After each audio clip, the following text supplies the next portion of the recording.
Okay. Yes. Yeah, Yes. sure. Okay. I think we are All live right. now. Yeah. I think we're live now. Yes. So thank you so much. So welcome to our fourth event from Sanglap. This is our series Considerations, a virtual seminar series. My name is Shorit Bhattacharya, and I am a founding co-editor of this journal, Sanglap Journal of Literary and Cultural Inquiry.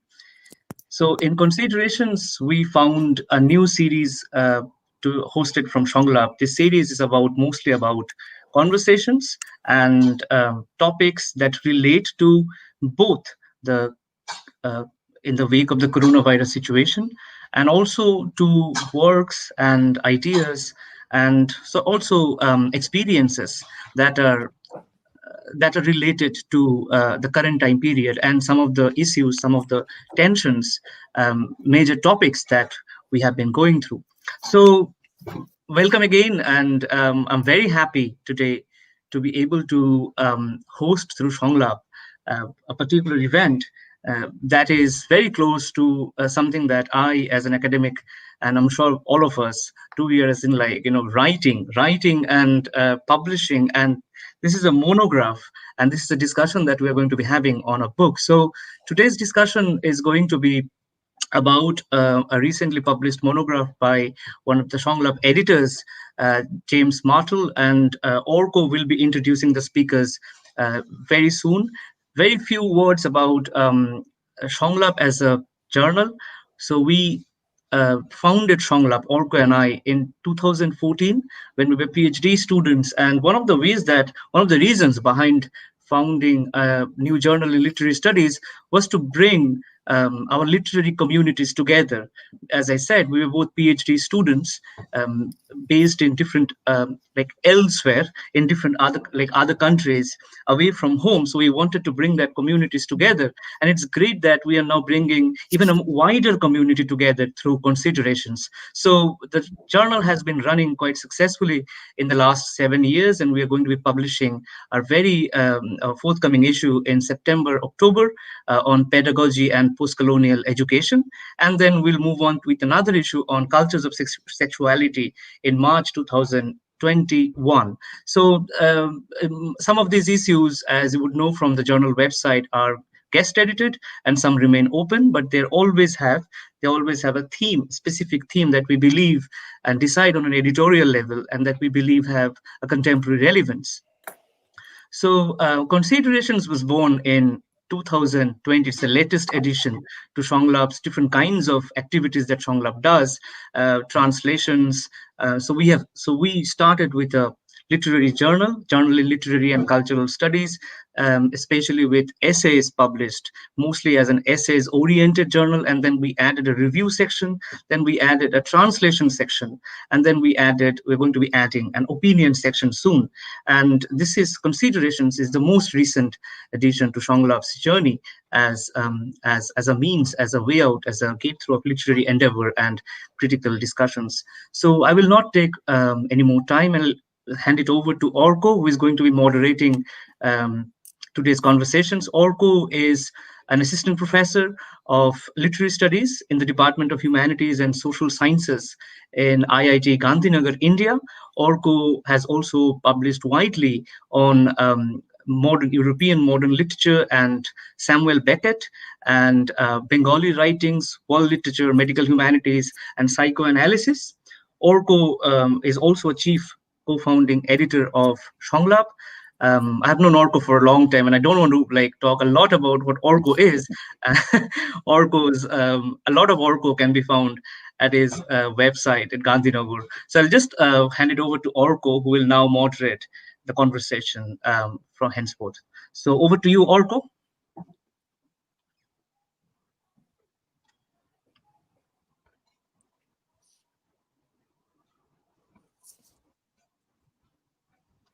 Did I just kill Orko by introducing him? I think so. I think it was too much. Yes, it's all right. He'll come back. Yeah. He'll definitely come back very soon. But as I was telling you before the conversations went live, that thank you so much, both James and Fernanda, for coming, for agreeing to be on Sanglap's consideration series and talking about conversing with the panel and talking about your book. I'm very excited that a book conversation is happening, and I've been trying to also, because these are like very busy weeks, I've been trying to also read your introduction to the book. And I think, of course, like there will be plenty of discussions I'm looking forward to anyway, but I'm sure like your book will have a very good, very wide audience as well. So now that Orko has come back from death again, like a phoenix, so I'm just going to be handing it over to Orko, and please start the day's procedures. Thank you, Shobit. Thank you for that introduction to considerations as well as to me. I don't know why, but whatever. Okay, and it's been a rainy day, so my connection is a little bit choppy. I hope we'll be able to see this through. But just in case I fall out, I'll try and make a comeback, like the return of the repressed, as quickly as possible. So sorry about that. Welcome to this book conversation. As Shorit has already said, this is our first book conversation in the series Considerations, and it's a pleasure to talk about a book that I have had the good fortune of reading. So it's a book called Modernism, Self-Creation and the Maternal, The Mother's Son by James Martell, and this book came out last year, 2019. So I'll very briefly talk about a couple of things about the book, which I, particularly as a reader, liked and took away from the book. Again, I'm as someone who's interested in Jacques Derrida's work, but not an express Derridian like James, I thought the very focus on maternality and the maternal field and writing in relation to the figure of the mother was a very interesting maneuver in relation to literature, because there's a certain saturation when it comes to particular approaches to the I think you froze. Yeah, I think so. Hopefully not for long. Hopefully, Arka, please come back to life. I mean, I think if he doesn't come back in the next few seconds, you can start yourself. I can start. And then we'll be introduced later. Yeah, exactly. Okay. I'm so sorry about this audience, whoever is watching this. Yeah, I mean, we can. I can start just doing like a little bit of the introduction while we wait. Arka, as if you guys heard, he said that he was having a choppy connection, so this could happen, and that is okay. Okay, I'm gonna then. Right. Sorry, back. Hi. Hi. I know. I was watching it on YouTube. So we were discussing, like, maybe I can just start while we wait for Arka to come back. Yes. If there is any issue, that I just wanted to like make sure that if there is any connectivity issues, just take it over. Yeah, I'm really sorry about this. No, it's like it's a bad connection today, but I'll try and maybe reset some of the settings once James and Fernanda, you start talking. So very quickly to make one point about the book, as I was saying, that I thought to approach the question of modernist writing through the relation between the mother and the son and invoke Derrida there was a very unique approach to, let's say, Derridian readings in the literary field of modernism. So that I found, and you know, some of the questions that we will be discussing today, I'm sure, I found them quite unique once they're being put into some sort of a dialogue with literary modernism. Maybe I'll not belabor this point also because of digital reasons, and I'll take the opportunity to introduce both James and Fernanda today. So James, whose book we'll be discussing, is assistant professor of Romance languages at Lyon College. He's the co-editor, together with me, of Samuel Beckett and The Encounter of Philosophy and Literature. This was a book that came out in 2013. He has published articles on Derrida, Deleuze, Beckett, and the cinema of Bellatar in journals like Mosaic, the Oxford Literary Review, Oxymora, and Sanglap.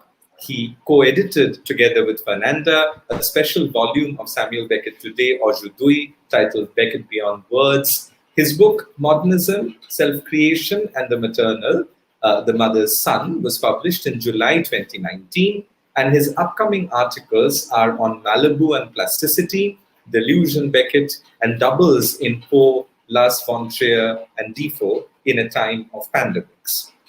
Fernanda Negret is Assistant Professor of French and Executive Director of the Center for the Study of Psychoanalysis and Culture at the State University of New York at Buffalo. Her first book, The Aesthetic Clinic, Feminine Sublimation in Contemporary Writing, Psychoanalysis and Art, is forthcoming in October 2020 with SUNY Press. I'm really looking forward to this one. It examines works by women novelists like Marguerite Duras and Clarice Lispector, and artists like Louise Bourgeois, Ronnie Horn, and so on, in connection with psychoanalytic concepts and French theories to discern aesthetic experience as a clinical function of reading beyond interpretation.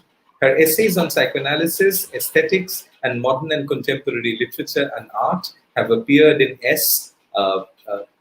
the Journal for the Circle of Lacanian Ideology Critique, Deluge and the Schizoanalysis of Feminism, Samuel Beckett Today, Aujourd'hui, Humanities, CR, the New Centennial Review, Mosaic, and Art Margins. She is the co-editor of the special issue, Beckett Beyond Words, with James. She organized and participated in a conversation with Tracy McNulty, Shana De La Torre, and other writers about sexual violence that will appear in Penumbra's forthcoming first issue. Her works in progress are on music in Marguerite Duras, imagination in Deluge, and the taboo of virginity in the present day through recent cinema. So it's very interesting that we have a very let's say, a very coeval conversational space here with the three of us, but I would like to be mostly at the background, and we will begin with James, and Fernanda will respond to James's presentation. So I guess that's how we roll. So over to you, James and Fernanda. Thank you so much, Arca. Thank you for that introduction. And yeah, again, I'm really happy to be here for many reasons. Sanglap is dear to my heart since I saw it in the beginning. So this is like a very, very homey place for me, and to be with my friends discussing a few ideas is just fascinating. Okay, so I'll start here. I actually want to just go ahead and share my screen so that we have the painting in the center, even though I'm not mentioning. I'm just going to mention it a little bit. It's not the center of what I'm presenting, but it's always nice to be looking at paintings. Did I mention? Okay, this is happening. Okay, so again, thank you again to all of you for being here, right? For organizing this discussion and for letting me go back to a book that I wrote not so long ago, but that it feels already that it has a new perspective given the way that the world has been turning lately. So written mostly out of parts of my doctoral thesis on Beckett and Derrida that Arca knew about for a long time ago when we met. I was writing this. The Mother's Son, written from a big part of my dissertation, right? It started as an investigation into the thematic and structural similarities between Beckett and Derrida, right? Like I was just trying to figure out what was that affinity that other authors had mentioned before me. A bunch of Derridians and Beckettians had seen it. Throughout its writing, it turned into an analysis of certain common features of a variety of modernists, right? Baudelaire, Rilke, Melville. Some are mentioned more, some are mentioned less, but I started seeing this as a broader analysis, right, of these modernist authors, and especially with regard to their understanding of literary creation vis-a-vis the female and maternal body, right? Now, these days, the book appears to me as a book that catapulted my current research into surfaces of inscription and thinking in philosophy and literature. This new project, which is, needless to say, is still interested in the essential link between the surface as a space of thought and the body, or in other terms, to sound more philosophical, in the relation between the ontological and the sexual difference, right? So I want to start with two examples of modern works that are rather not included in the book for the most part. The second one a little bit, but this is just from some recent reading that I've been doing. So in a recent, like a couple of days ago, rereading of Goethe's Sorrows of Young Werther, I found two instances where Werther expounds on a certain life-giving, world-creating power that he seems to naturally, by a kind of biological right, possess, right? First, in his May 22nd letter to Wilhelm, his big friend, as you know, the one he's writing most of his letters, before he even has made the acquaintance of Lotte, Charlotte, the object of love of Werther, for whom ultimately his passion will, end up driving him to suicide. In this letter, when he's considering the vacuity or dreamlike quality of human existence, he mentions his world-creating power, even if, as he says, it's not fully life-giving yet, right? And I quote from this letter very shortly. I turn back into myself and discover a world, once again, more as intuition and dim craving than as distinct imagery and vital force. End of quote. And a couple of lines below, in the same letter still, he reaffirms these human, quote unquote, for me, essential traits, saying, and I quote again, yes, that man keeps still and he creates his world out of himself. And he is happy as well because he is human, right? And the word in German is Mensch, right? Like der Mensch.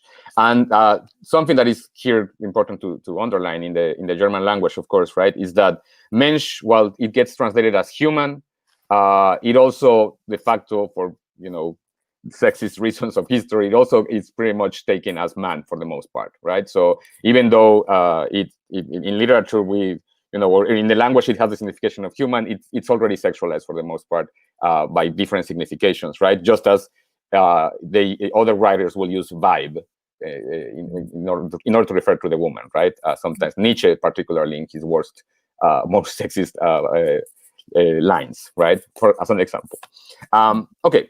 So then a whole year later, like in the book, right? We were in the beginning of the book. A whole year later, already in book two of book two of the book, after the meeting and rejection of the object of his obsession, Lotte, on November 3rd, as he starts already for the reader, right, foreshadowing his suicide, he writes, and I quote, "I suffer greatly, for I have lost what was once the sole joy of my life. The sacred, life-giving power with which I created worlds around me. It is gone," right? And it is as strong as in German, right? Like it does says like die heilige belebende Kraft mit der ich Welten mich schuf, right? Like literally that schaffen schuf, like evoking like the creation of worlds in almost a theological way, right? So while it seems like in this later instance in the book, right, that the life-giving power is referring to his ability to draw, right? Like we know Werther at the beginning is drawing and even draws the silhouette of Lotte, right? While it seems like it's referring to that, the lack of mention of this particular artistic practice here, as well as the link again between a life-giving power and the creation of worlds, underscores the affirmation of an essential, almost organic right to and control of life and world creation, right? This is a biological life-giving right that Werther does not consider in its gender and maternal connotations, right? And that his own estrangement with his mother, background to the whole story, like it starts pretty much with a disagreement with his mother there, makes it appear almost as a foreclosure, right, of this part, of this power. And then that's the thing I want us to mention with Werther. We can go back to it a little bit. I want to go here now to my second example. In this case, it's from Beckett, indeed. It's from Murphy. I don't analyze this in my book. I wish I could go back and add it.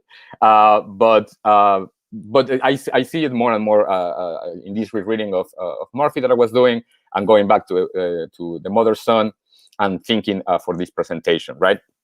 Especially also in what takes me to my further projects related more to the imagination and surfaces of inscription as images, which the book does have at the end, kind of like in the last chapter, some adumbration of that.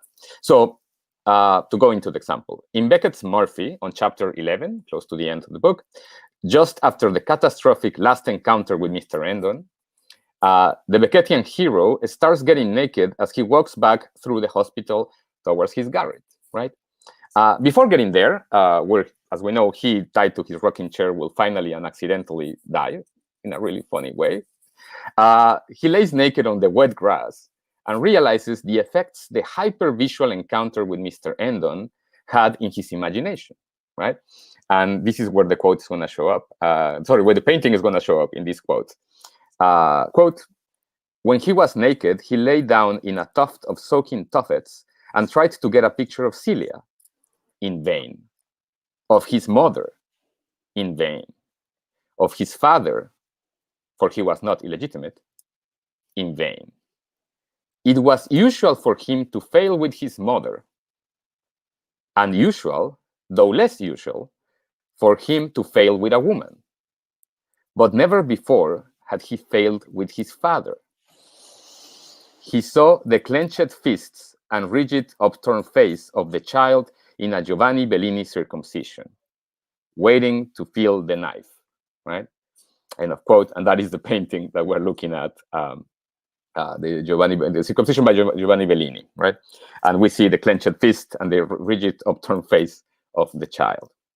As you can see, the order in which the subjects disappear for Murphy in this quote is not too different from the order in which they would have disappeared to the child, or for the child, as he turns his face upwards at the moment of the cut and the pain. First, the mother and a woman, to quote the quote of Murphy, would have disappeared since they were already behind him. Then the father and the priest, the apparent agents of the circumcision, right? Nevertheless, perhaps the child and Murphy will have an inkling, an adumbration or suspicion that if the mother's picture disappears so quickly, it is because this position in the background bespeaks not a disinvolvement, but rather what we can see in the painting, that the mother is the support, who and what ultimately is holding, sustaining the suffering subject being circumcised. So this is what Derrida expressed in a passage in Circumfession, right? An important passage, and what I tried to examine as I could in the book, right? When Derrida expresses when he hoped not to forget, and I quote, all the theories according to which circumcision, another word for peritomy, that cutting of the surround, is instituted by the mother for her, the cruelty basically being hers, and sometimes the very act of cutting off that sort of ring, even the remains, would belong to the mother, right? And in my book, I go at length into this, analyzing, especially because of the importance that le reste and les restes have for Derrida in general, right? And it's something that also in Beckett we can see acting, having a very important role, right? So here is the kind of where this is I can link the two examples in my head to what I did in the book, or what I tried to see in the book, right? So for Beckett, as we know, this incapacity or impotence of the imagination will be a quite fertile ground of exploration and creation, right? Like that, it's going to become, from that little example of what is happening after Mr. Endon, it becomes the machine that creates imagination that imagine, that creates all of even the trilogy itself, as it starts abstracting, let's say, the regular plot into a more of an aspect of creation itself, and pretty much like the showing of the rests and the surfaces of inscription and imagination, right? So, as I said, for Beckett, this capacity or impotence of the imagination will be a quite fertile ground of exploration and creation, as we know. And the problem of the ground and figure, as the cutting of the surround, will be a continuous mechanism, never separated from questions of gender, and particularly from the question of his own mother, right?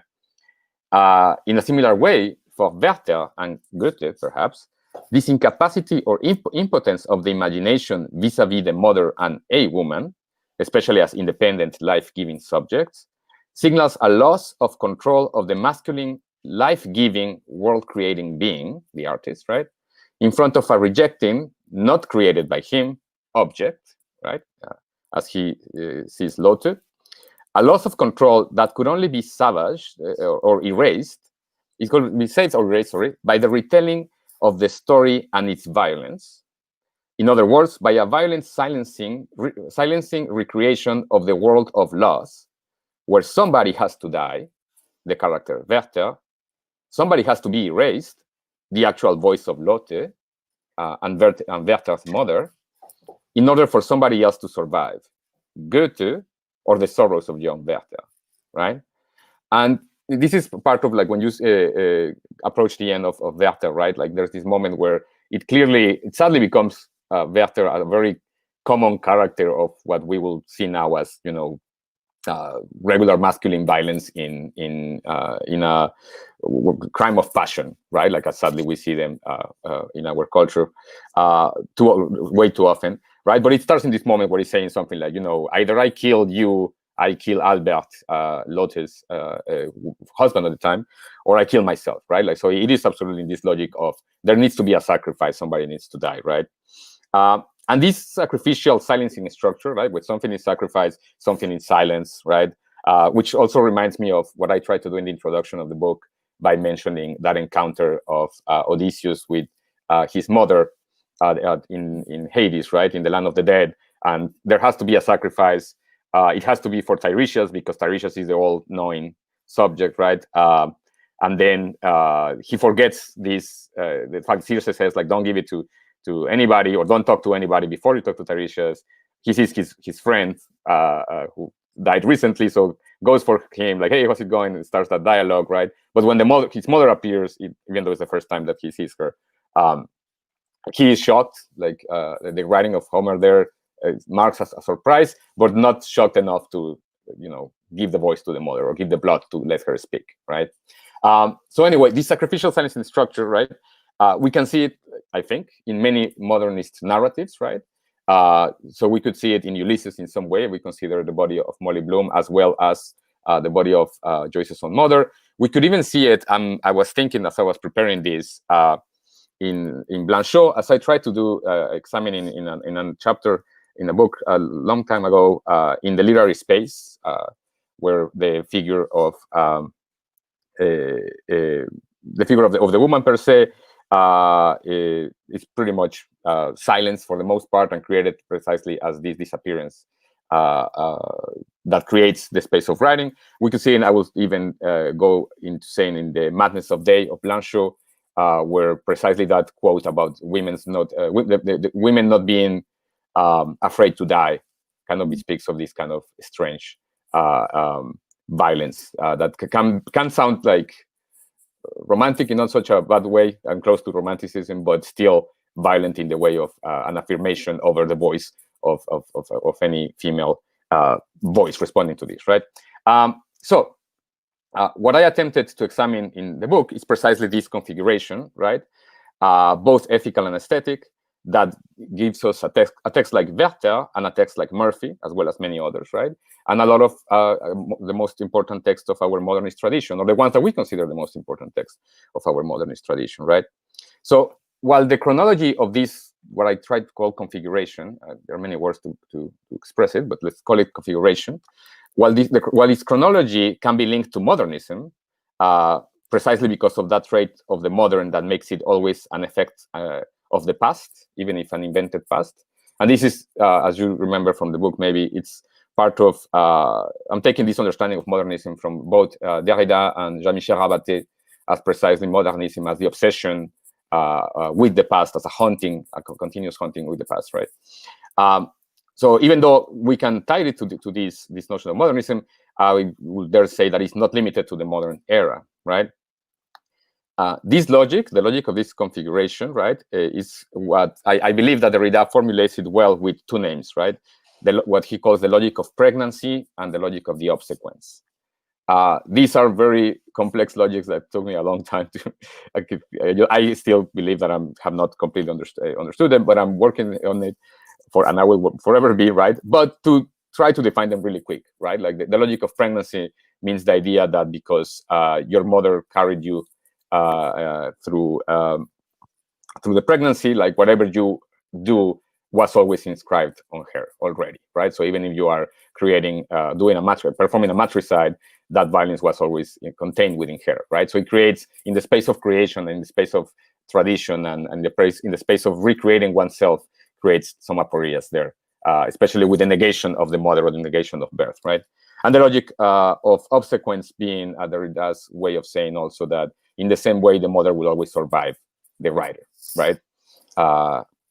So a very interesting kind of infinite of temporality towards both sides, the past and the future, included in this maternal body, right? So this logic that Derrida formulates with these two names, right, is the name of this configuration where ontological difference is indistinguishable from sexual difference, and thus writing, both literary and philosophical, from an inscription on a female and maternal body. As I explained in the introduction to the book, this realization is not new, and I am, in a not humble way, aligning myself in a great tradition with authors like Elizabeth Bronfen, Elisa Marder, Barbara Johnson, Maud Ellman, Amber Jacobs, and Andrew Parker. However, what my book tried to bring as new to this research was both the blind perspective of the male author in front of this maternal and female body, a surface of inscription, and his own attempts at coping with erasing, examining, and even forgetting that such a body as surface of inscription is necessary to his work and ultimately to all writing, right? If the book's title starts with modernism, it is because these attempts, these acts of coping, erupting symptoms, and so on, are sometimes what we come to call modernist texts, and sometimes some of the best ones, right? So again, it could be, and I start a little bit with Homer, we could see it in other texts from other times, but it seems that in modernism, it becomes like a particular mechanism, a particular tendency that allows for this text to take place, right? So, for example, one can think, as I mentioned earlier, of Ulysses, and there has been some scholarly work done in this direction, of course, as precisely an inscription of Dublin, or even of the whole of Western culture, upon the body of Molly Bloom, or even of Joyce's, as I said earlier, own mother, Mary Jane May Murray. Just as I tried to show in chapter 2 of the book, that one can examine Baudelaire's whole oeuvre, and consequently, according to the importance of Baudelaire, the beginning of a certain modernist literature and sensibility, one can consider Baudelaire's oeuvre as a response or even a series of lost letters to his mother, Caroline Dufay. So these attempts, right, acts and symptoms that we call modernist texts, can also form a tradition, right? And on chapter 3 of the book, I try to circumscribe such a tradition from Rousseau through Edgar Allan Poe up to Derrida, right? And if these writers, I believe, can be grouped here, it is because their similarities and links are not simply tied up in Derrida's own preferences, right? But also in the ways that that their literature exposes that essential link between their creations and the bodies on which they are inscribed, right? While at the same time, they expose the violence of said inscription, right? And something that I think will be for future research, I don't know if it's going to be my case, but somebody needs to do it, is to examine this literary tradition in regards with this inscription vis-a-vis or in connection with the Derrida's own philosophical tradition, right? So it's like to see these lines of writers, literary writers, that create Derrida's genealogy, if you want to, next to the lineage that will be formed by Husserl, Heidegger, Jean-Luc Nancy, Hélène Cixous as well, kind of in both worlds, right? And so on, right? Like, which also, I believe, is very fertile to understand Derrida's own writing and Derrida's own, and deconstruction's own place between literature and philosophy, right? Like, and even in other, between other areas of thinking, right? That are not necessarily circumscribed by those disciplines as we know them. So finally, to start closing this first trigger that I just want for us for our conversation, and looking forward to what Fernanda has to say. So finally, in the last chapters of the book, I focus on a different kind of inscription, the one of Beckett's own work in Derrida's oeuvre, right? And this is also not only because, I focus on this, not only because of their apparent similarities and their shared preoccupation with the maternal and female body as a disappearing surface of appearance, right? I focus on this also because Beckett's own inscription or graft, right, within the Derridian oeuvre follows a kind of maternal or at least pregnant logic that activates and resignifies the way literature and thinking has built itself upon the erasure of its birth and mothers, right? This whole convoluted sentence is just to say that the only, as I mentioned before and other people saw, the only quote of Beckett in Derrida's body of work, right, is a quote in Glas that is not even quoted as you would formally do it, right? Like it's quoted within a quote and it has the name of Beckett erased, right? So in a book like La, that is, in the words of Derrida, described as a body marked with tattoos and so on, it is more than significant how this happens. And the book tries to examine that, right? And then to examine that inscription of that, almost like a Beckettian son within the maternal Derridian body, if you will, to examine that with the logics that Glas itself is examining, that have to do also with the mother in terms of the Western tradition, especially Hegel, and of course Genet. Okay, so so in other words, both Beckett's and Derrida's work, but also the place where they meet, invite us to think not only the female and maternal's body role in literature, but also how a new modern kind of literature could acknowledge this violent inscription and erasure, and perhaps, only perhaps, reduce it in the search of something new, right? And as so many people have shown before me, of course, this kind of literature exists and has existed for a while in certain female literary traditions, including writers as diverse as Woolf, Lispector, or as Sixou says, and Sixou included, Jean Genet, right? Nevertheless, the question remains for those writers' sons, right? Notwithstanding their sexual preference and perhaps even their gender, how does their birth determine their writing? As well as how does their writing reconfigure, if at all, their birth, right? And again, this is part of where I saw that I could help into or add something to this discussion was into seeing the perspective precisely of the writer, the male writer as a son, and its own, let's say, symptomatic angst or awe, surprise, repression, take the word you want, like to in front of the maternal body and the female body, and how that does it. Like there's a great tradition, as you know, of female writers discussing it and seeing it in a female tradition, or discussing it with regards to the maternal body, right? So my small addition to that was to just think it through the son, and that's why the emphasis on the son, right? The emphasis on the male, right? In that sense.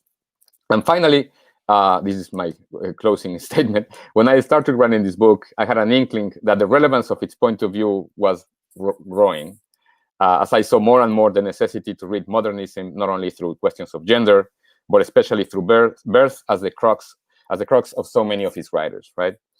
A couple of years later, I see more than ever a need to rethink our purportedly greatest books through different deconstructive lenses, especially with regards to gender and sexual difference. But as so many writers and thinkers have said before me, I think this necessity is perhaps even most crucial in the analysis of masculinity and masculine creation in relation to violence, right?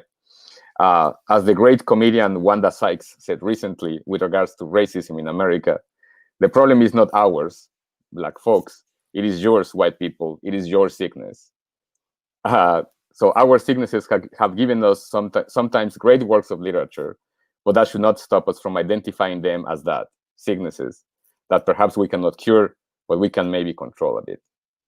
That's pretty much what I have to say in this rereading of my own book, and in this reconsidering its what it can bring, its addition to a certain kind of discussions, right, of modernism, of deconstruction, and for all of us also as teachers, right, in the ways that we teach these great books, in the ways that we teach what we consider the biggest traditions, right? And how I see it, that it can speak to new scholars, young scholars, and our students. So that's, please jump in and destroy my book, or or whatever you want to do. Thank you, James. Thank you. Thank you, James. And over to you, Fernanda. I mean, we could have a conversation at the end and we could take some questions, but before that, let's have your response. Over to you. Yeah, sure. Thank you so much. So thank you for putting this together, to Sanglap, and also to James for writing this book and for creating this conversation. You know, it's so nice that you're bringing these different parts of your world together here right now. I think that's exciting. And yeah, so I have I guess what I have to share after reading your book is a series of questions that it raised for me, or like the kinds of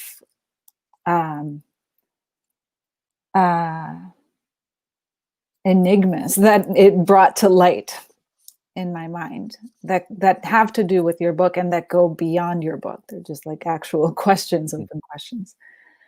So maybe I'll start, I can't help but start in a kind of psychoanalytic vein. And so I'll start here. The question of femininity that Freud discusses in one of his lectures in the 1930s came to my mind while I was reading this, which is not directly about femininity or about a woman and what a woman is. But the question he asks about what fates are available to the female subject, whose response to castration in the scene of sexual difference is penis envy, sort of appeared indirectly because you are talking about the best case scenario, according to Freud, of what to do with that penis envy. Make a son, make us like be the mother of a son. That is the solution to, not of a daughter, of a son, and that's the solution to dealing with that penis envy and trying to bring something culturally relevant into the world. So the mother can't execute an act of sublimation on her own, but she can have a son who will sublimate and contribute to culture. And then, so this is how it came to my mind, because you're showing us the side of all of the anxieties on the side of the son of the mother who is putting perhaps those unconscious pressures and hopes onto him.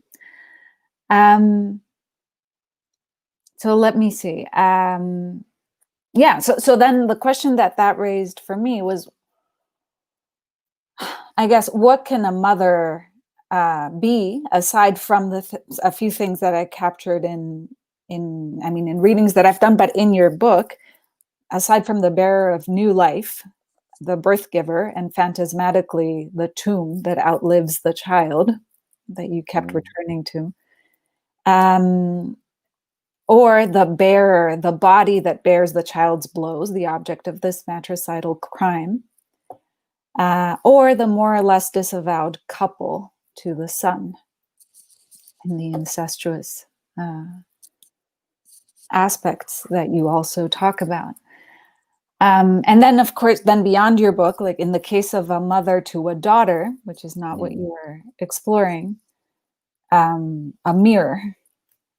So that's what she is most often in culture to a daughter. So what else? What ethically could a mother be doing, or is the function restricted to that point of origin that you talk about philosophically and point of ending? So let's see. I was really glad to see this question somehow appear in your book directly. So even though like this seems to be very much all over, I found a place. I'm going to cite your book on page 137. You write that the mother, maternity, birth, and sexual difference open theoretical sites and configurations in these texts that unrelentingly question our own assumptions of what a mother, conception, or birth are, both in general and as the singular events marking each person's existence.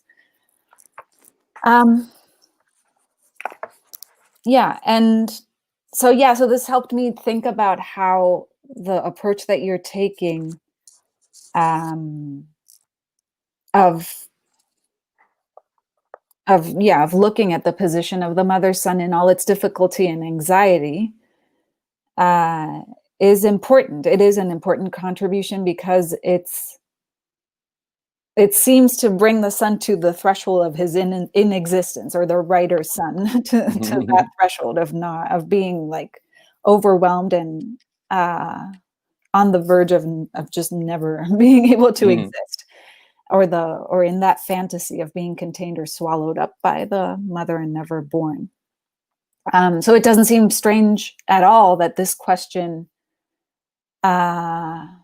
is typically avoided. And when the male writer, modernist writer, understanding modernism as you defined it for us, always turns to paternal influence and rivalry instead. So it seems like a working through to actually face this topic from the position of a son.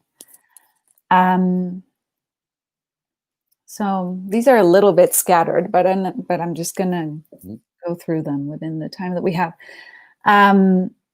Another question that I really liked around on this chapter on Glas was I'm citing you again, your question: how can philosophy become a feminine space with theoretical sites that encompass both the feminine and the mother? If philosophy is essentially a masculine space, what is the form of or nature of this relation with the feminine and the mother? So here, one thing that I'm noticing is that you're distinguishing the feminine and the mother.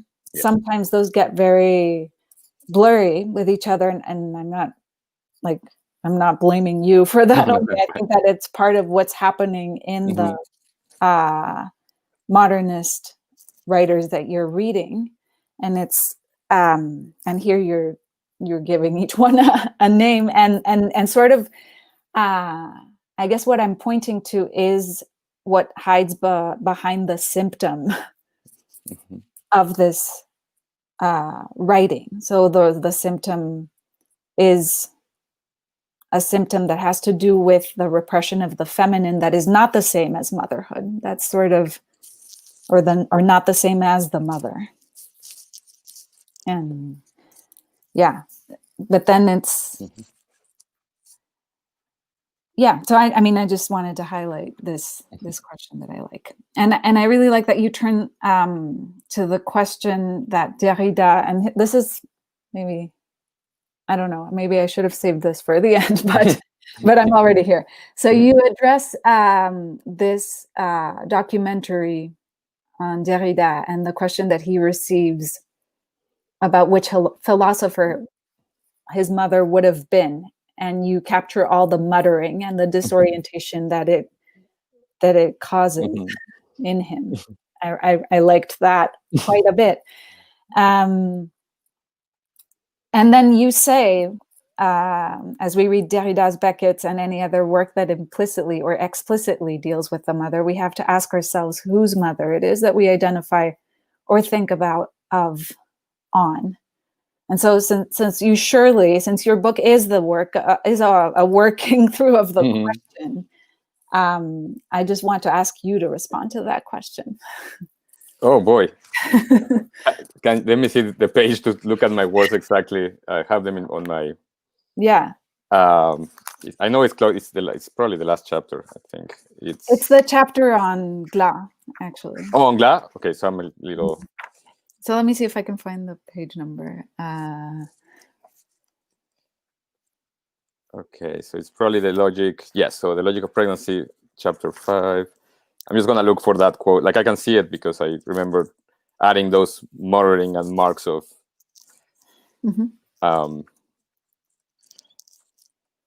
And yes, I just here it is. I think yes, it's page 138, 139. Okay. That's where I have the quotes, and then the question. Okay, here it is. It's the last part. It's the paragraph at the end, right? So 139. Yeah. In the case of the fragments of Glas, we analyze in this chapter whose mother is this. Derrida's, Beckett. Oh no, that's not the part. Right after that, it's the paragraph. So it's impossible for us to be sure. Wait a second now. It's impossible. Okay. It is impossible to be certain. No, that's not.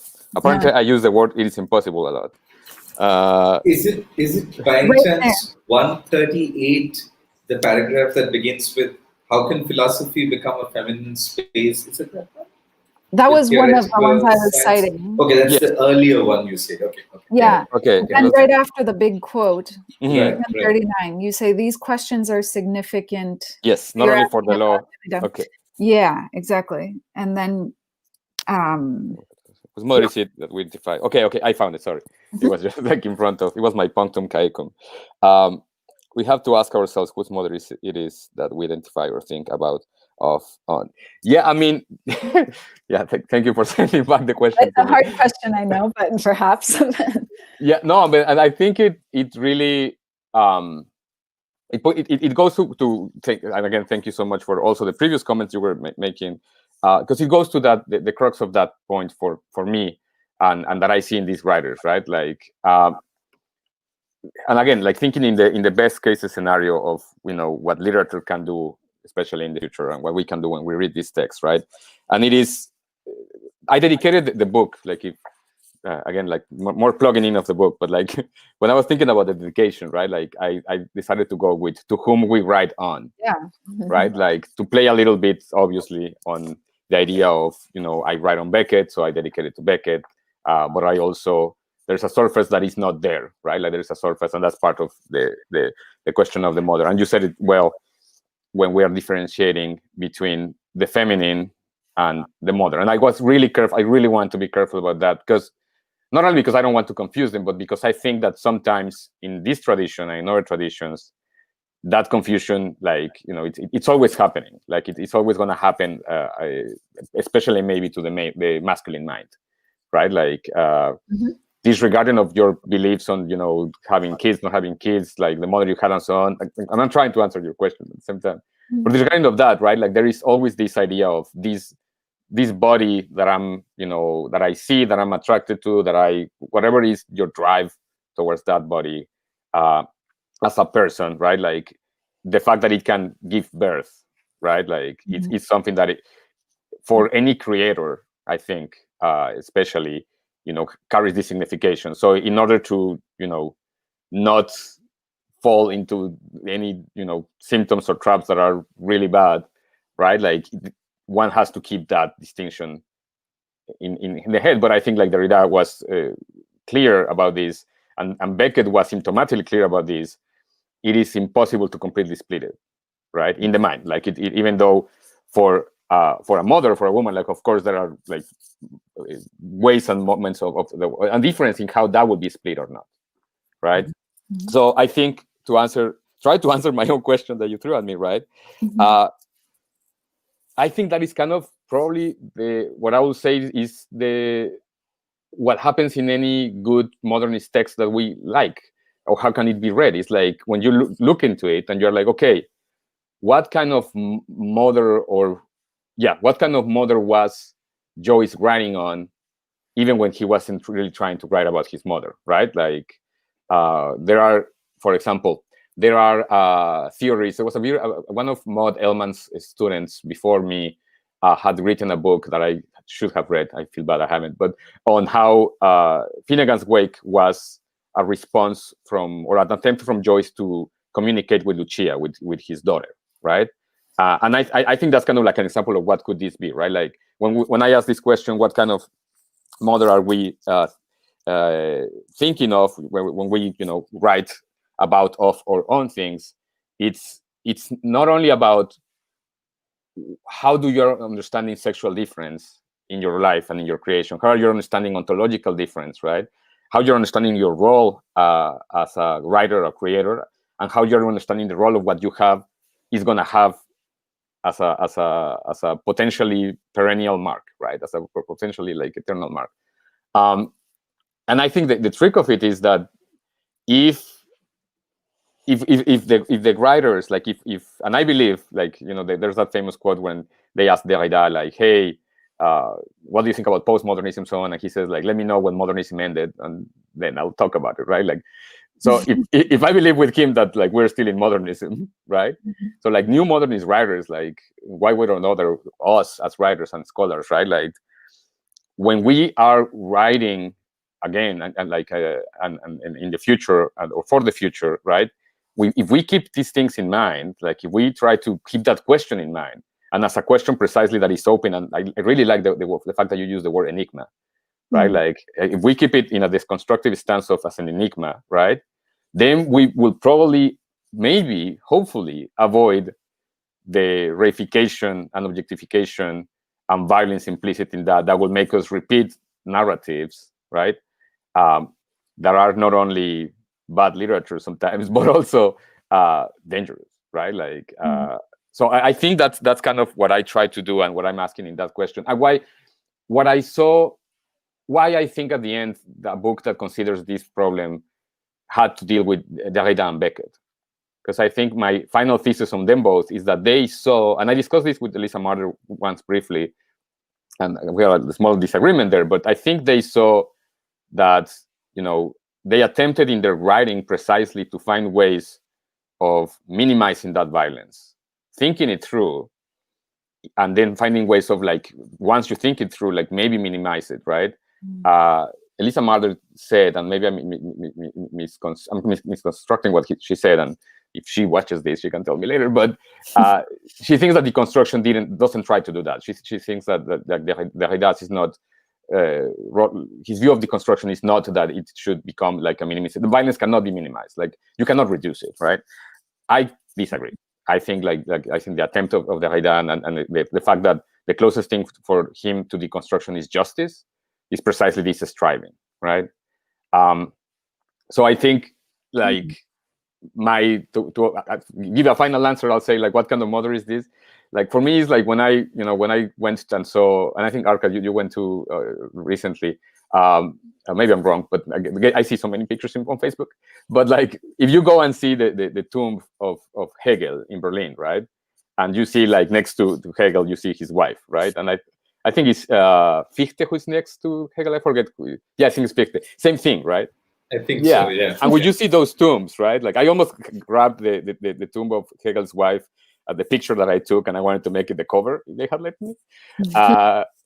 Because it is kind of saying, like, not only, you know, how much this poor person had to, like, stand this guy who was apparently a really horrible person, but also, like, how much of his conception of her it's in his text, for better or worse, right? And for all of us trying to escape Hegelianism sometimes, or to improve it, how much of that is there, right? So I think that's the question that we have to keep asking ourselves. But it's difficult because we are, you know, in the iteration we are still, like, we'll never have escaped this, you know, sexist, phallocentric state of mind. We just have to, like, always be worried about it. Like, well, yeah, I don't know. I guess part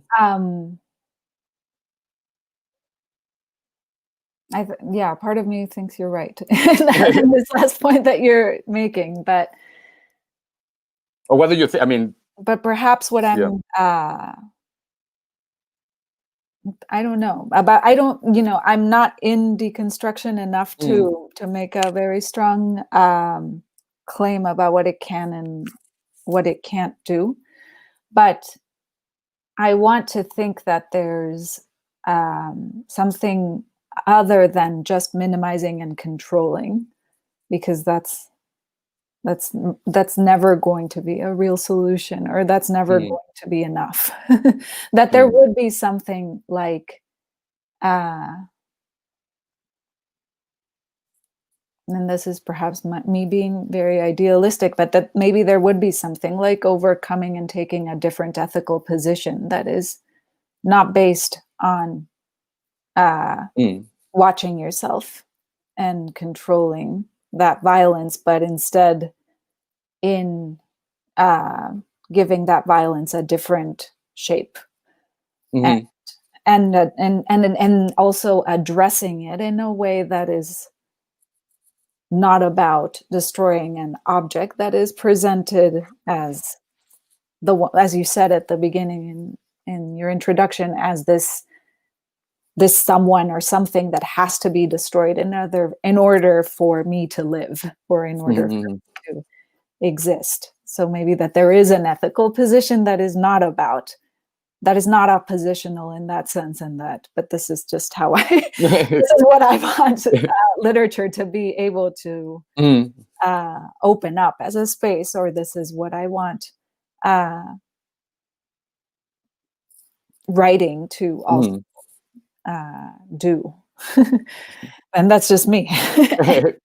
And I mean, I guess that another question, like another added question that came to my mind from your book was, what does a mother write?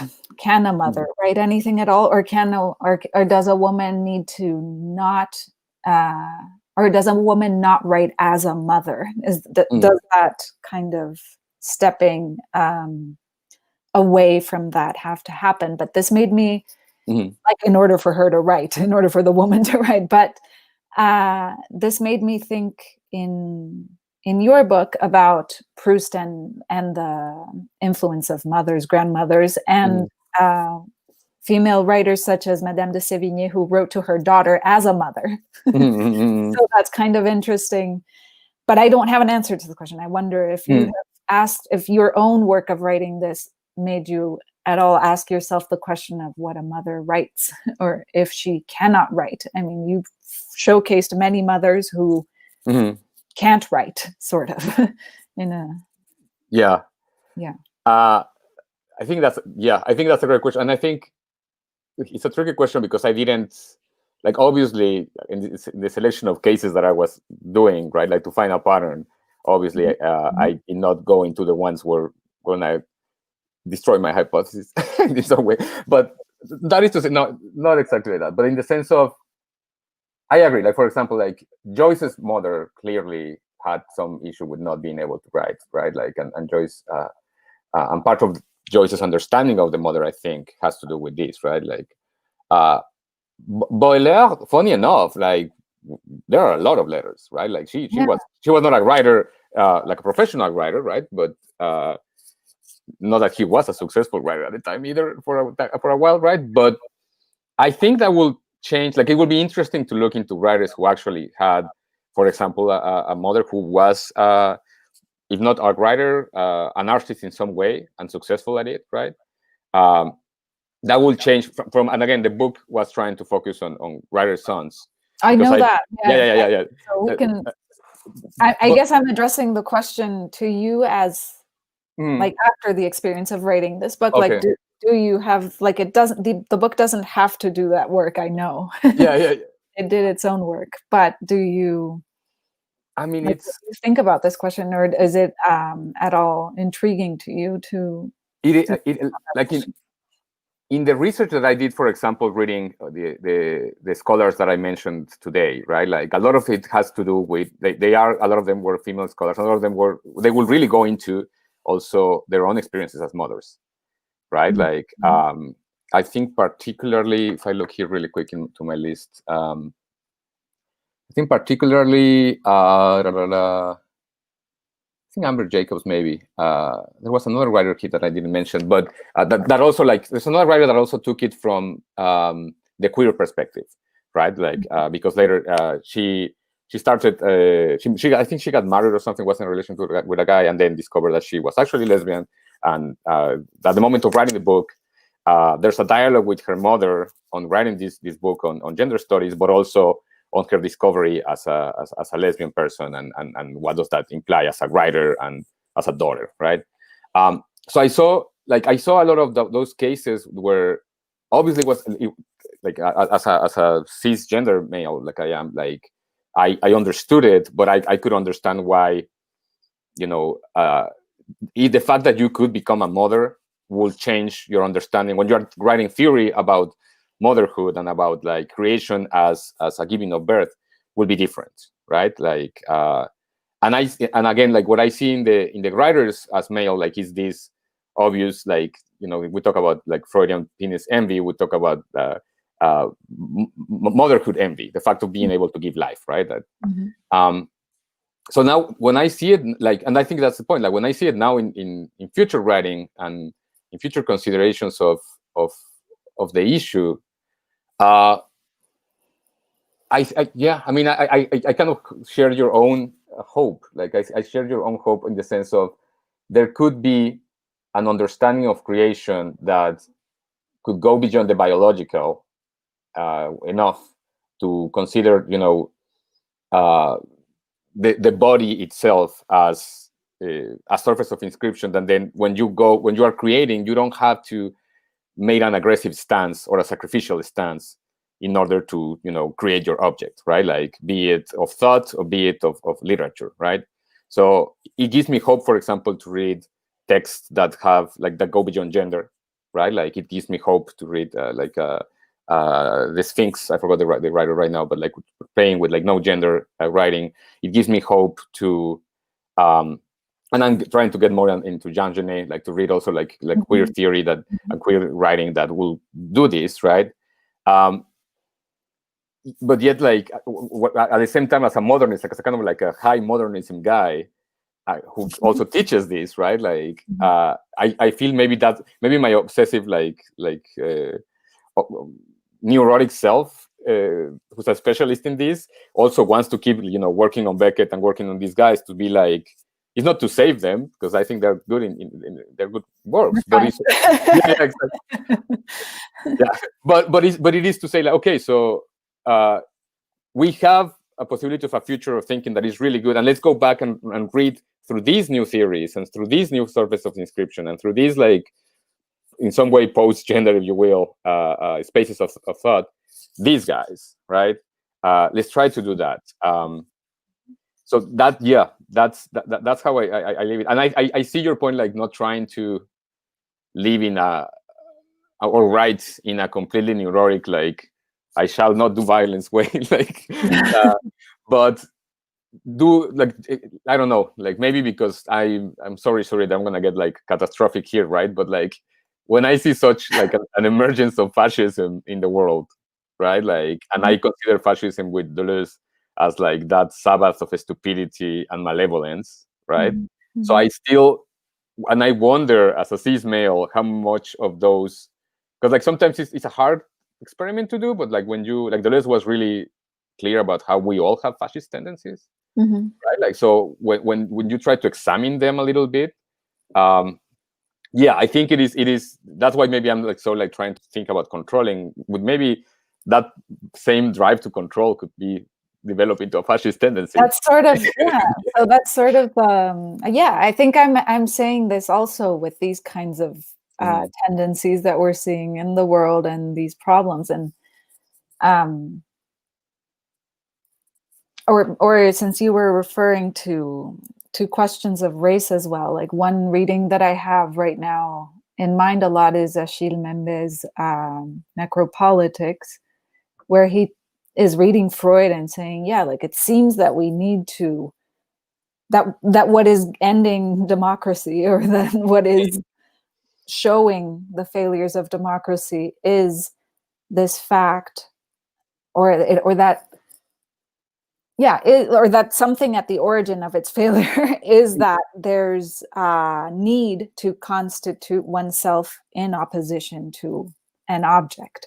So, for example, to go back to your book, in that quote that you have at the beginning of your last chapter, where you cite a letter of Beckett's talking about walking with his mother and her blue eyes and the tears and all that, and you say, and there's this one line there about like perhaps the first eyes I saw, or something like that. I'm being very elusive here, but I know I transcribed that somewhere. Yeah, it's on. Okay. It's page 150. If Arca, you want to follow, it's page 153, I believe. Yeah. Yeah. So it comes in French, and then the 53, 54. The two quotes about looking through the eyes, first of Beckett in the letters. Yes, and then Derrida. Yes, Derrida. the Beckett one where he says, "Je crois que ce sont les premiers yeux que je vois." I think these are the first eyes that I have seen. Mm-hmm. That made me think of this question of becoming an I who can then see someone else. Like that there's only the possibility that if we structure the I-other relationship in a way that never, or in a way that just needs to objectify the other in order to let me live, there's a problem. I mean, that's not, so the eyes were there, but like when we say I see the eyes, there's this distance that's part of becoming an individual, right? Or of having one's own point of view or something like that. But yeah, like, of course, like in the bodily sense, like first we don't have that distance, and that process of separation that has to do with the mother is crucial. And maybe that's what's at the origin of so much of this violence, of like never being able, as your book says all over, like never being able to to produce a cut that is a final cut that actually I don't know. That made me think, just to jump there, because it's really good what you're saying. Of the Derrida's quote that I think I have in the book. I hope I did. I'm pretty sure I do. Where he talks in Mémoire d'aveugle, he talks about the eyes not being for seeing, but being for crying, right? Which is a statement that I don't know. It's been in my mind for. I just thought also King Lear, so it was pretty straightforward there. But yeah, like I think there is that. I think that Derrida and Beckett are conscious a little bit of that. Of a space where precisely, without becoming that, like, the dreamt tomb that we go back, there is that idea of, like, that separation of violence has to do with the objectification, that has to do with sight, right? And I remember, like, Pascal Quignard has like a beautiful passage in I think it's like in the Hatred of Music, L'Haine de la Musique, where he talks about, like, the first sense being the ear, because you are inside the womb and listening to the mother's voice, but also the music around, right? So if we think about a sensibility of writing that can do that, right? And you work way more in music, and you know more music than I do. But I think if we see Beckett, for example, and Arca, he is also an expert, like if we see Beckett's own desire for music, right? Like on idea of like music in the famous like Axel Kahn letter, right? Like when will literature arrive to the level that painting and music have arrived, right? And the example is Beethoven, right? At the same time, we see, like, Deleuze saying, like, music invites you to die, right? So like that fusion, that fantasy of a fusion that is not tactile, that is not that doesn't have that little violence of separation, right? Can be just pure thanatos, right? Like can be just pure annihilation. So I think, like I think like that is the tricky part also with the fascist tendencies, right? Like that, and I think that what we see in the world right now that is so weird is that you see these like lines of flight, right? Like lines of liberation that we could take, and then how very quickly they turn into the worst part, right? Like, and it is very neurotic how we try to, keep like a balancing act. But like at the same time, it's kind of like this. Yes, there's gonna be that neurosis, perhaps, or like trying to redirect or transform or sublimate that violence. But there's also needs to be, and this is why I always supplement my Derrida with Deleuze. There's also needs to be some joy and some, right, like some laughter and some like, I don't know, like Sorry, Yeah. just a very brief thing. It kind of came to my mind because I was recently thinking about this particular letter reference that you're talking about. It's also very interesting how we have this image of an extremely fierce mother in Beckett almost throughout, but there are these late texts where a certain kind of tenderness and a sadness comes in around the figure of the mother and kind of cloaks the figure in Ill Seen, Ill Said, or plays like Footfalls or Rockabye, where there's a certain evocation of the mother's death.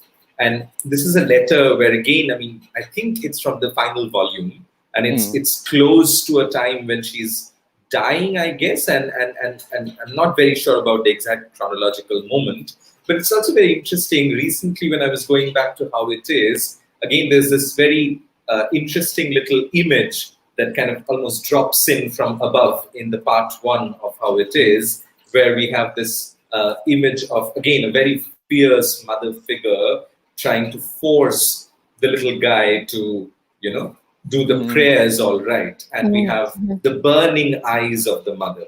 So how the burning eyes transform into this first eye, the blue eyes that, I don't want to see other eyes because I've seen this eyes. So it seems like in late Beckett, and in fact, this was one of the questions I had reading this book, when James talks about this,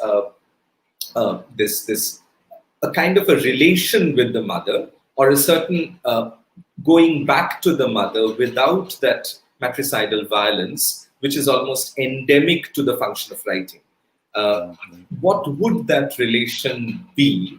I mean, maybe it's something that we could talk about in a certain, I don't know, I mean, we have already been talking about it, I suppose, in terms of minimization, control, and so on. But I was also wondering whether a certain kind of tenderness, and I'm also thinking of a kind of a very involuted lyricism that we have in late Beckett in the final trilogy.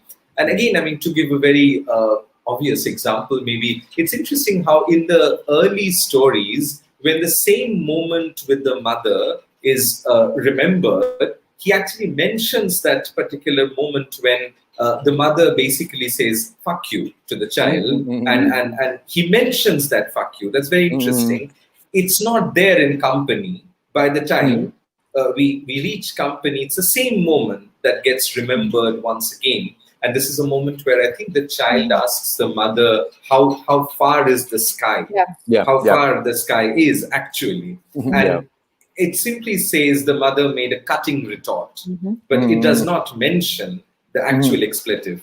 So it's also interesting how Beckett seems to transform the memory of the mother and somehow find a certain tender side of writing, which perhaps goes against some of the almost borderline misogyny in the early work, right?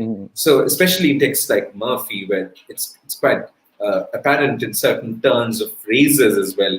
The way, for example, Celia is described at many points in the book.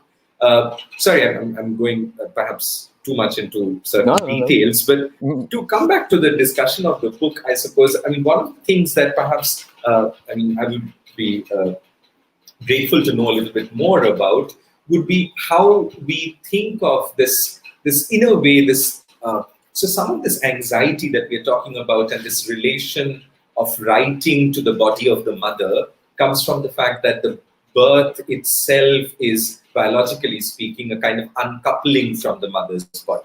And it's that uncoupling that produces a certain kind of anxiety, perhaps for both. In certain ways, I mean, to go back to Rank's idea of this birth trauma or whatever, and also Klein's idea of the depressive position in certain ways. So I was just wondering what we are suggesting and what kind of suggestions could come back to us, because in Derrida, of course, it's not a teleological notion of birth, and there are also moments where perhaps we could make a distinction between birthing, the act, and the position of the mother. Whether we can uncouple birth from the mother is another question. I mean, can we have a certain notion of birth, which is non-maternal? And in that sense, again, I mean, how does writing operate in relation to that? I mean, because in certain ways we are talking about writing going back to the mother's body as this almost inevitable, slightly traumatic and inexorable kind of a surface of inscription. And I'm just wondering how we could think of these, non-matricidal, non-violent alternatives that I guess this conversation, is gesturing towards, right? So that's just a general question I had. Yeah. Fernanda, you want to say something? Yeah, this last point sparked something for me. Also, I guess that as you continued speaking archive, I had thought about it the other way.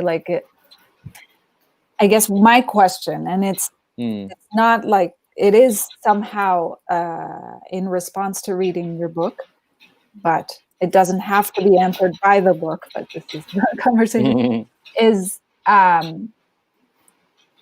that I think there's a difference between the person who gives birth to you, or the body that gives birth to you, and mother as an ethical position.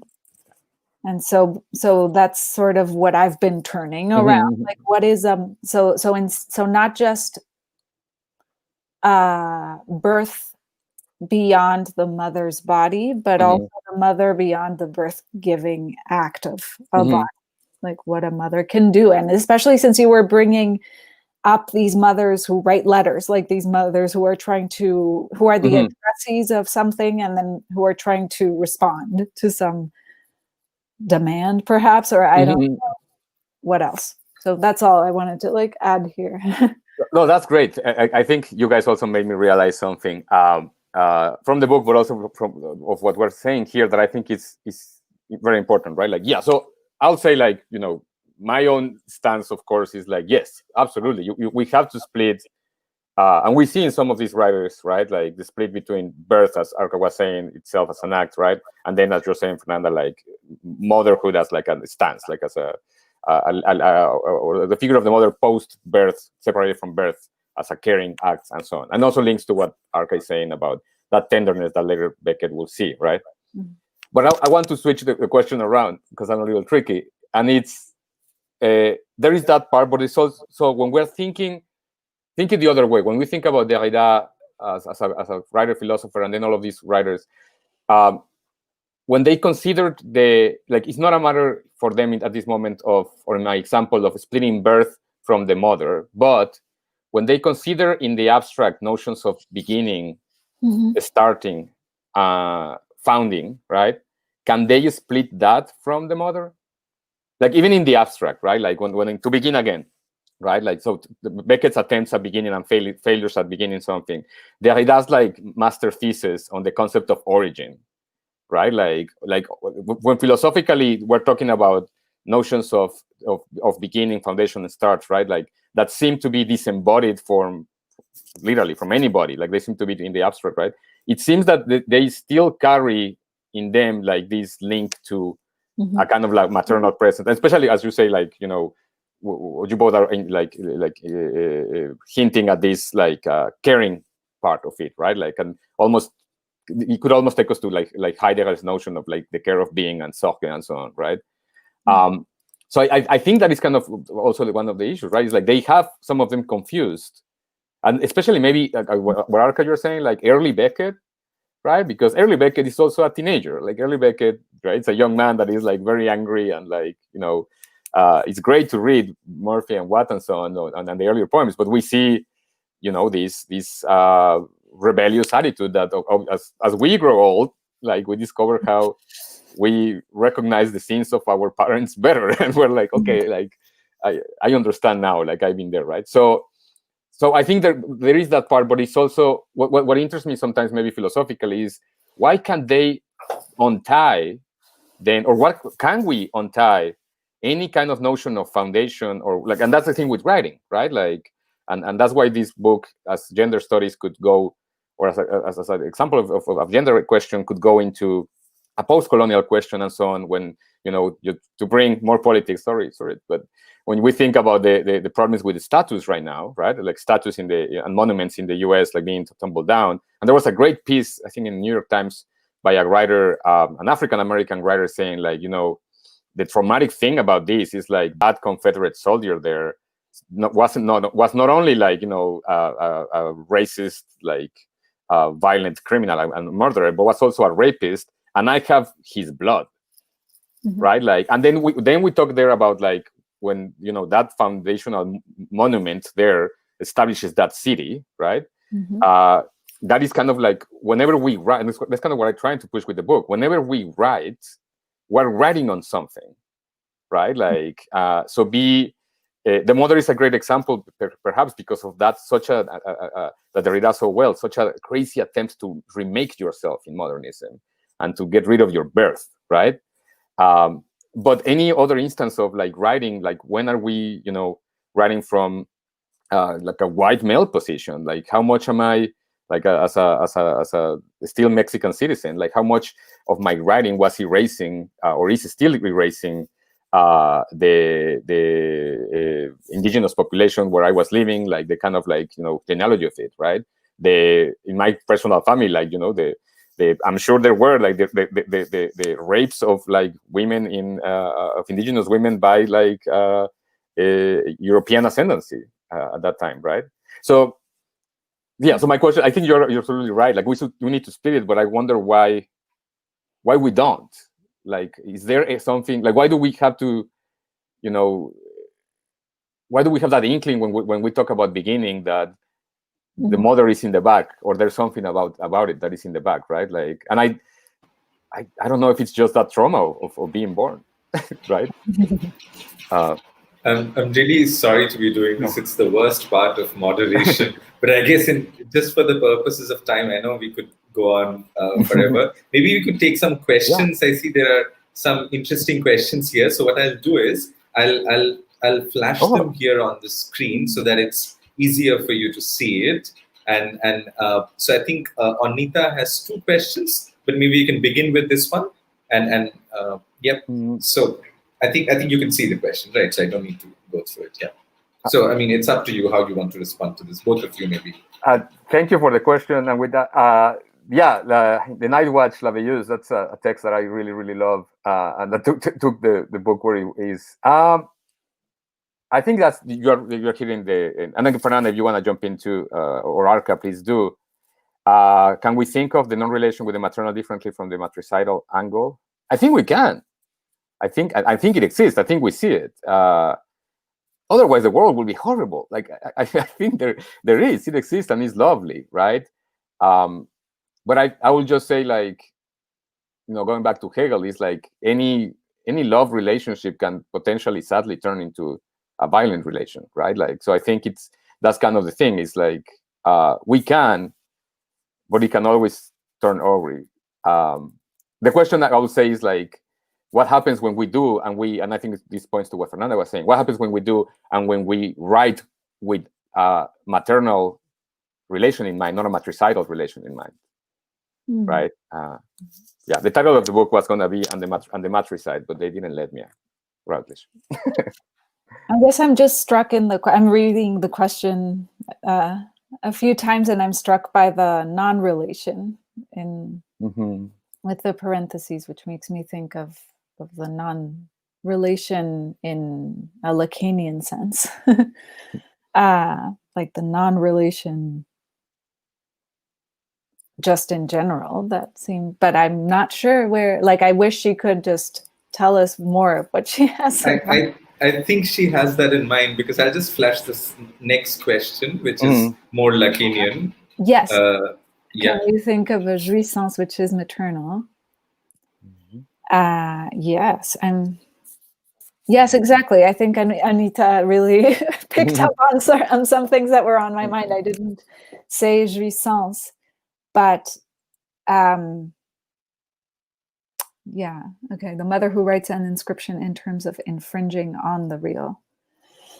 But I guess that what I was thinking is that, so while reading your book, James, it is that anxiety of the son seems to be about, I mean, it appears in different ways, but insofar as it's an anxiety of never leaving the womb entirely, or of like wanting the happiness of the mother, as you put it in your reading of Baudelaire and his mother. It seems to be precisely about what to do with some sense that there is a jouissance that perhaps she is wrongly addressing to the son, and that is really blocking him from accomplishing his destiny, as you put it in some places. But at the same time, perhaps that it's a jouissance that is feminine but not maternal, and that is the thing that he just can't, as a male son, can't put together except as a rejection of the feminine, and therefore just kind of blaming the mother for just not giving him the full so like this part of my question, and this one question helps me put it a little bit more clearly, has to do with the fact that giving birth is not the same as creation. I mean, that it's not that it's a fantasy, that this idea that having the body that can give birth gives you some creative power is a fantasy, because I am not my body. I have a body. And therefore the body just does its thing. And it's so there's a split already within the creative subject and the body that can procreate or that can give birth. So that this is still an oblique answer to Anita's. I also wanted to flash this thank you message. It's not a question, but Sam says he really. I like the video void. That expression is, I guess, reason enough to flash that comment. That's lovely. I know Sam from Buffalo. Right. So. And Shorit, I think, has a question which I have. I guess it's visible to you now. Yeah. Okay. How? I'm just like getting old, so I just read everything I see. How far are the self-creations also racialized? I think of Poe's and of Baudelaire's representation of the gender black body, mostly in the margins. Yeah, absolutely. Like I would say a lot, sadly. I'm trying to think of particular examples of, I mean, yeah, Baudelaire, I think, has like more straight poems in that sense. Poe's fascination, and it's a common fascination and fantasy also with the white face and the whiteness of the body, that also, of course, as Bronfen analyzes well, right? Like, bespeaks of death, right? But it also bespeaks with that pretty much racist tendency in Western literature. Yeah, I mean, I'm not really a post-colonial studies guy. I'm trying to get more and more into it, but when I read it, like when I go back and see it, yeah, and I think it's linked to it, right? Like the violence or the fantasy, matricidal fantasy that happens, and then this self-creation as a denegation of the maternal body or the feminine, right? It's also the denegation of difference and racial difference sometimes, right? Like the black continent linked to the female body is like an old horrible trope. So I think, yeah, and I think that's another reason why we have to, when we read these texts again, keep it in mind and look at how it's working, right? And the links are, again, kind of linked to these, or the links are linked for that, but like they are connected to this, still attempt at purity, right? Like my new birth, my new self-creation has to be pure, has to be clean, right? Like, so it has to be different from anything that has any inkling of mix or impurity and so on, right? So yeah, for sure, like how that's why, like, maybe another reason why I love Beckett's Mod so much. Like, but that's my answer. You guys go. Like, you add to it, please. I'm good. Fernanda. I don't have an answer to. I like the question, and I think. Yeah, thank you, sir. It's really good. Thank you. So I think, one maybe, I don't think we have any more questions at this point. So maybe I just wanted to make one comment which might open up a final conversation among the three of us.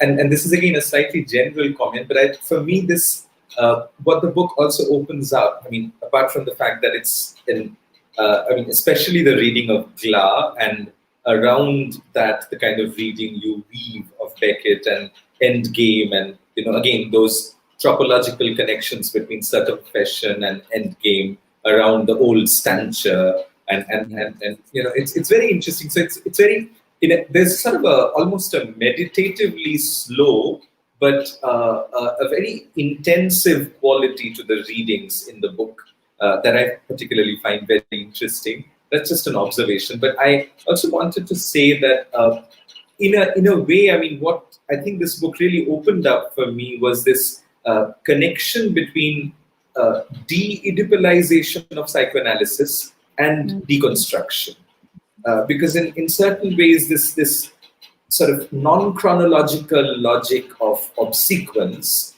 is also going back to that idea in Derrida, which has its own Freudian trappings, I believe, that the origins of life is death, which in a way would go back to the discourse of the uncanny in Freud and so on. And that's one of the ways in which I suppose Derrida is also trying to separate out the notions of origin from birth and trying to think of origin in a different light, not necessarily by completely discarding the notion of birth there or discarding the notion of birth in origin, but again trying to work around the teleological notion and not collapsing the question of origin to teleology. But for me, in a way, this also is a question about Lacanian psychoanalysis, and I think the questions of Anvita and Fernanda's response also made me think about this. And I remember when I was reading this book, and the review that I wrote for it also has a lot to do with that particular comment Lacan makes, a very sparse comment in Encore about the relation between the sexual relation that can happen only in relation to the position of the mother. So I think let me read out the particular sentence. I mean, I've always been slightly puzzled by the sentence, and I'm not claiming that I've understood the sentence very well, but it's on page 35 of Encore, and it says, "Woman serves a function in the sexual relationship only qua mother." Woman serves a function in the sexual relationship only qua mother. So in a way, I mean, for me, this is where we, I suppose, come back to, and there's very interesting sort of deviations between Derrida and Lacan here, where we have the foreclosure of not the name of the father, but the foreclosure of the mother in a way, right? Which seems to be a very interesting kind of an alternation of that psychotic function in Lacan, which is about the foreclosure of the name of the father. So in certain ways, I was just thinking about Freud, Oedipus complex, and how to recast the question of the mother in psychoanalysis, and bringing in deconstruction there as a certain method, let's say. What does it do to the Oedipal question, or how does it create a new purchase on the mother, which is not necessarily Oedipal, which I suppose is the gesture of your book in a certain way, a de-Oedipalized mother. But at the same time, that's not really an escape from the realities of the Oedipus complex. So I mean, I don't know. I'm just I suppose I don't think the reflection went anywhere. But yeah, I don't know if you guys wanted to sort of respond to this one. Yeah. I think the only you want to say something? I have something small, but go ahead. Yeah. Okay. I think the only thing I'll say is you guys know Lacan and psychoanalysis way more than me, and that was a part I tried my best to, and I did work a little bit for a while on Derrida's own involvement with psychoanalysis, especially more with his friend René Major and other lines, right? Like kind of like not necessarily against Lacan, but responding in some way, right? I think, however, like, and because of Derrida's wife Macleod and his own, like, he was the Derrida psychoanalysis thing is fascinating, right? And it will always be. But I don't think, I think he tried, and there is this kind of like attempt as de-Oedipalizing, as you're saying, the relation, and that's especially clear in the postcard, right? Like, and in attempts where he's really trying to not go against the Oedipal structure per se, but open it perhaps more, right? Like, however, in the relation or in the question of the origin connection to the mother and how that is linked, as we were talking earlier, I don't think Derrida has like a solution. I think Derrida is still like, I think that's why maybe to that question, like, what philosopher will be your mother, right? Like, and then he goes at the end saying like, it will be a daughter who continues the deconstruction. A granddaughter, right? Yeah, granddaughter, right? Who continues the deconstruction, right? I think that still pinpoints to him being like, I cannot answer this. This is a problem that I'm dying with. That's it. I'll say where I see an escape to it, or a way to go beyond the question of the origin. These days, especially, I see it more in Deleuze and Simondon. I see it more in like who Deleuze at least was clearly, with Guattari, like trying to go beyond psychoanalysis and Lacanian psychoanalysis, right? In a very complex way. But I think, like, I was reading recently, I think it was the Antiripus, and where I see this in their very, usual way of joviality, being like, just stop worrying about the origin and just see how like the machines are working, right? Like, stop like being so obsessed, right? Like, yeah. With what's that little boy's name? I forget, but he's looking at that case of the autistic boy that like, and exactly, can't all be like brought back to the mother or the father. Yeah. So that's what I see it. Sorry, that's it. Yeah, I mean, I really like that you brought this up. It's funny because this week in my graduate seminar, we were reading that seminar session of Onco. So I was like, wait a minute, this is extremely, and I didn't. This is Encore until now. Yeah. Yes, this is the Onco, exactly. So I think it's relevant actually to think about the fact that Lacan is talking about another sentence precedes what you were citing, is everything in the same paragraph. Everything that is written stems from the fact that it will forever be impossible to write as such the sexual relationship. Yeah. So writing is the consequence of the impossibility of writing the sexual relationship, and the only way in which the mother appears in which the woman is taken up is as mother. But then the part of the woman, and this is, yes, informing like some of the questions and thoughts I had around your book, James, that the whatever is not the mother is what doesn't get written. Whatever is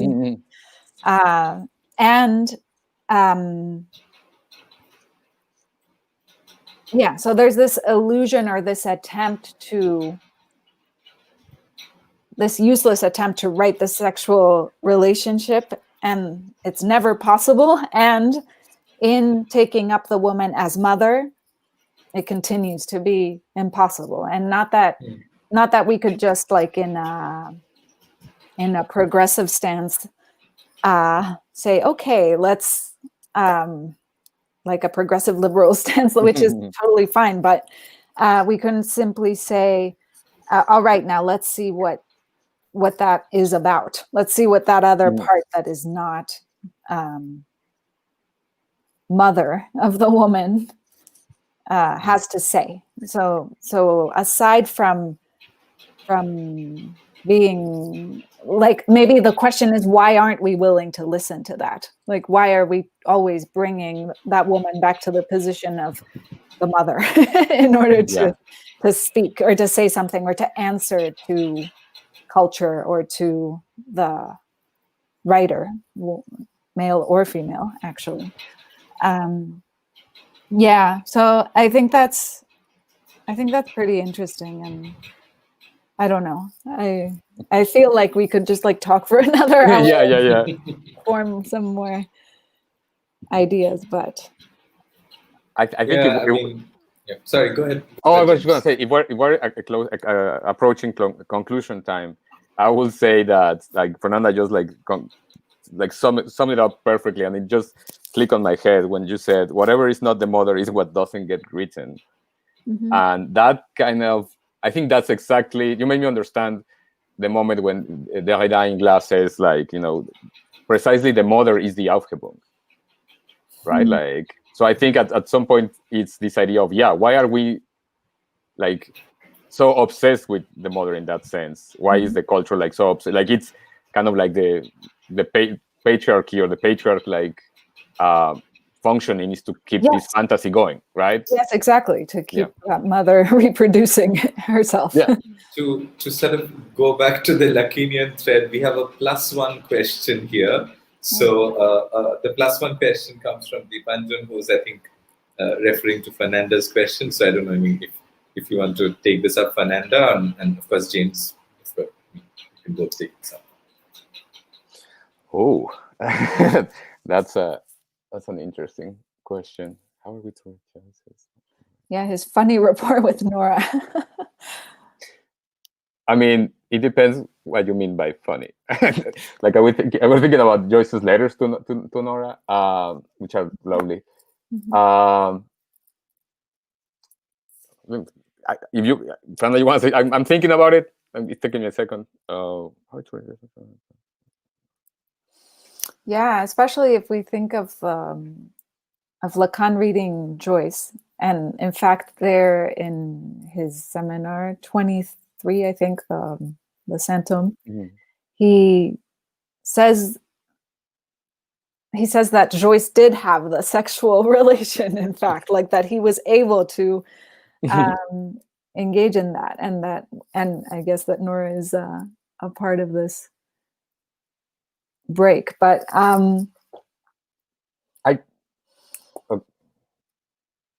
have an idea. I don't know. I think this makes me think maybe it's not an answer, but it's kind of like I started as a Joycean and very quickly saw the light and jump into Beckett. And I'll maybe say like I love Joyce, don't get me wrong, but I'll say like maybe the matricidal writing of Joyce in the relation to the funny rapport with Nora can be taken, if you're talking about the funny rapport that I'm thinking about, which is the letters, I will take it with Beckett's own like obsession and traumas with the anal and so on in his early and then later work. I think like maybe that's what is interesting is like that in Joyce we still have it in this pristine kind of like beautiful construction of a accumulation of words and so on, and in Beckett is like showing the unheimlich and funny side of it. So I think maybe the idea is to connect, like maybe we cannot read them separately. Maybe like it would be a good idea to jump into thinking it in that sense. And I think that's why Beckett in some way is kind of the key to Joyce, and also for the importance that they have, right?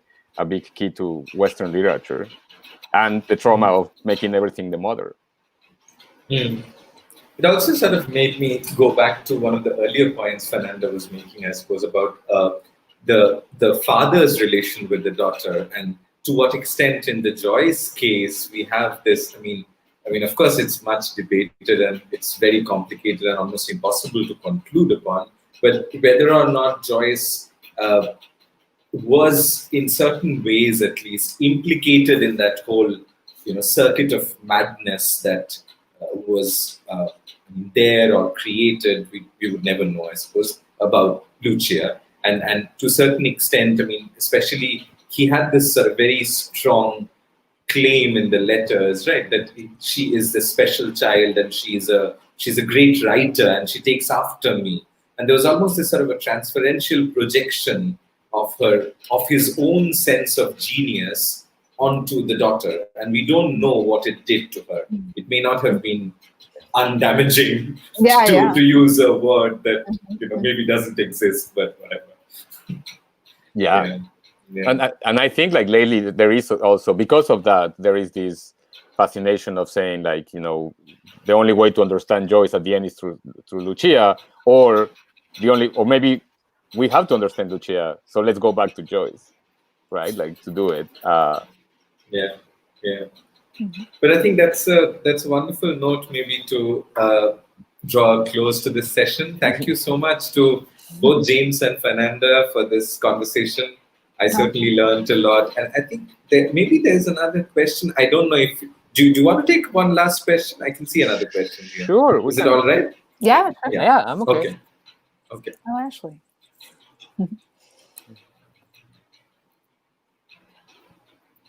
Oh.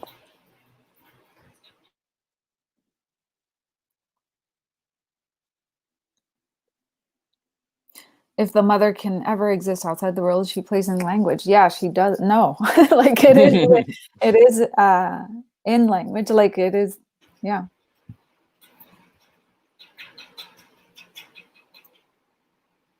That makes me think of why I almost went with the horrible pun of modernism at some points, but I avoided it. Right. Yeah.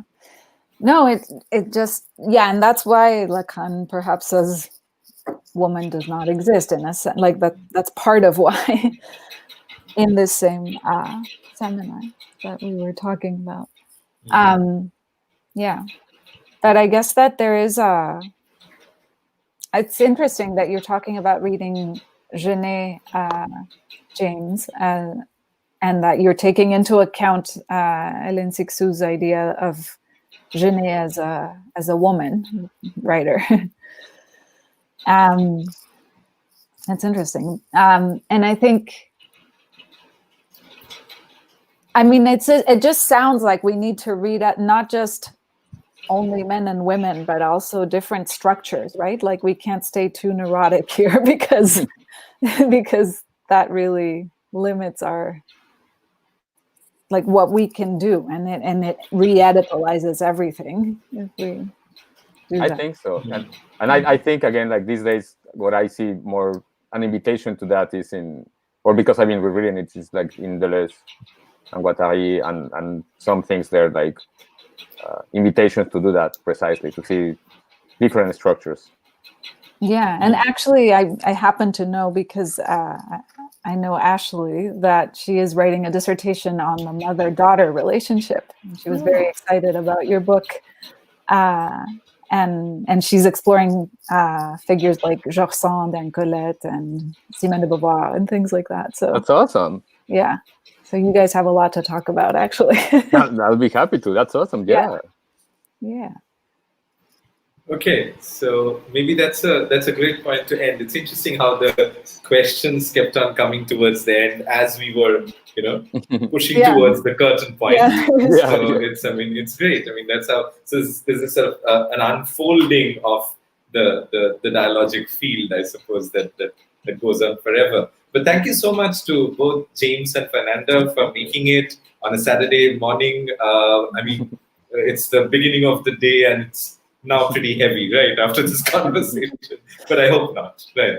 And thank you everyone for listening in, for watching it on YouTube, those of you especially who asked questions, and those of you who I'm sure had a lot of unspoken questions, which would be in the real somewhere, and we'll recover the real at some other point maybe. Rachel says, thank you for the discussion. So I just said I'll put it up here. But thank you so much to both of you.